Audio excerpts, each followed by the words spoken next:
warahmatullahi wabarakatuh. Perkenalkan, nama saya Vivi Melanda Utami dengan NIM PO 7124222028 dari Sarjana Terapan Kebidanan tingkat 2. Di sini saya akan menjelaskan mengenai anatomi panggul, mekanisme persalinan, serta anatomi kepala janin. Anatomi tulang panggul.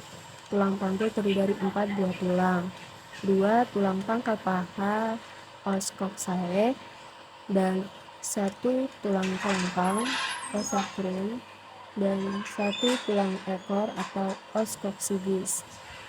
Selanjutnya itu ada os coccyx. Tulang pangkal paha terdiri dari 3 buah tulang. Yang pertama tulang usus atau os ilium, dan tulang duduk os ischium, dan tulang kemaluan os pubis. Os ilium terdiri dari bagian yang tebal dinamakan dengan crista iliaca, dan bagian depan belakang dinamakan spina iliaca. Spina iliaca anterior superior dan spina iliaca anterior inferior. Selanjutnya adapun spina iliaca bagian belakang itu ada spina iliaca posterior superior dan spina iliaca posterior inferior. Selanjutnya saya akan menjelaskan mengenai tulang duduk atau os ischium. Bagian belakang seperti pinggir belakang berduri itu disebut dengan spina ischiadica. Selanjutnya itu ada bagian seperti melengkung di atas dinamakan dengan incisura ischiadica major, dan melengkung bagian bawah itu disebut dengan incisura ischiadica minor. Adapun bagian tebal di tulang duduk disebut dengan tuber ischiadicum. Selanjutnya itu di daerah os pubis atau tulang kemaluan. Bagian ini disebut dengan foramen obturatorium.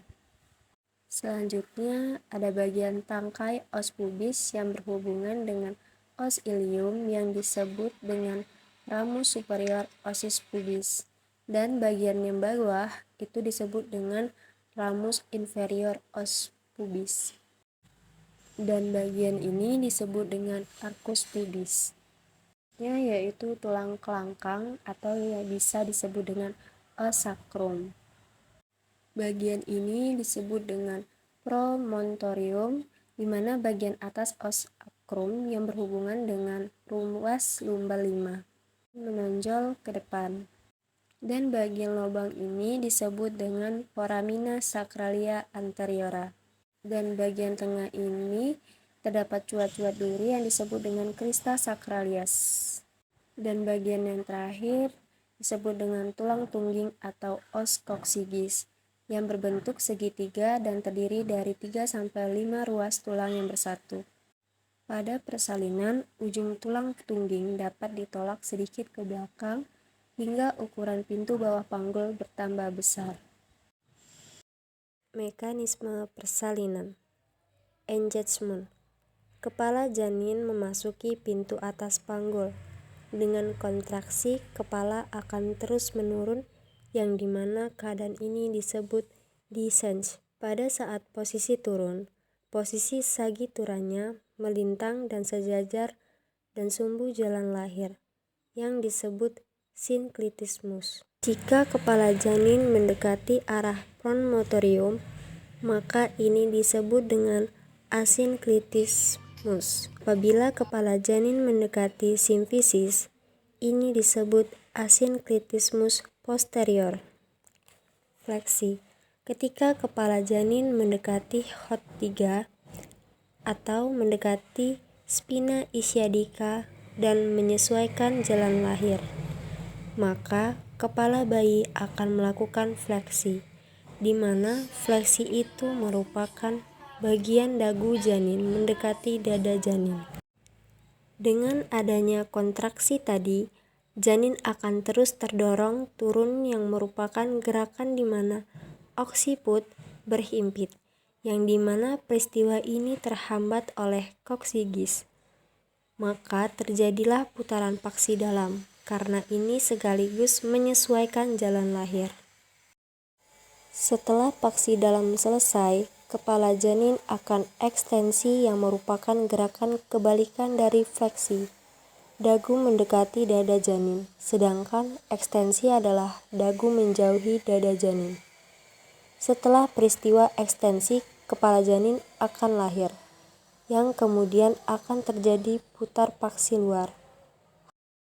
Hal ini terjadi karena bahu menyesuaikan jalan lahir.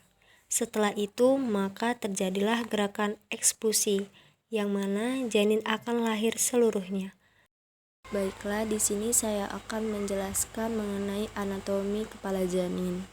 Adapun tulang dahi yang disebut dengan os orbital, os zygomatikum yaitu tulang pipi, nasal yang disebut dengan tulang hidung, maxillaris rahang atas, dan bagian os mandibularis disebut dengan rahang bawah. Di bagian tengkorak ada os frontalis yaitu bagian depan, dan os parietalis di bagian belakang, dan os occipitalis di bagian bawah, os temporalis di bagian samping kanan dan kiri, atau bisa disebut dengan tulang pelipis. Selanjutnya yaitu sutura. Sutura pembaginya terdiri dari 4.